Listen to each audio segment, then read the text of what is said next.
జై నాయని, జై జై నాయని. వరంగల్ను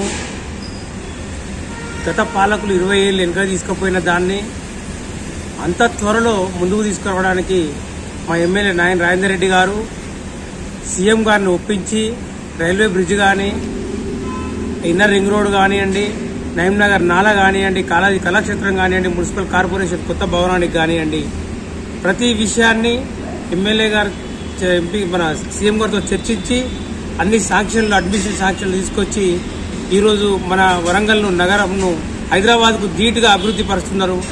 వారికి సీఎం రేవంత్ అన్న గారికి హృదయపూర్వక ధన్యవాదాలు చెప్తూ, మహిళా లోకాలందరినీ కూడా గ్యాస్ 500కి ఇస్తూ, కరెంటు బిల్లు 200 యూనిట్ల వరకు ఫ్రీ కరెంట్ ఇచ్చుకుంటూ, మామ్నూరు ఎయిర్పోర్టు మరియు ఫ్రీ బస్సు మహిళలకు కల్పించడం జరిగింది. రేపు మహిళలను కోటీశ్వరులను చేసే విధంగా ఇందిరాగాంధీ పుట్టినరోజు సందర్భంగా ఆ ఇందిరాగాంధీ ప్రాంగణంలో మహిళలకు 1,00,00,000 వరాలు ఇవ్వబోతున్నాడు మా రేవంత్ అన్న గారు. వారికి స్వాగతం, సుస్వాగతం.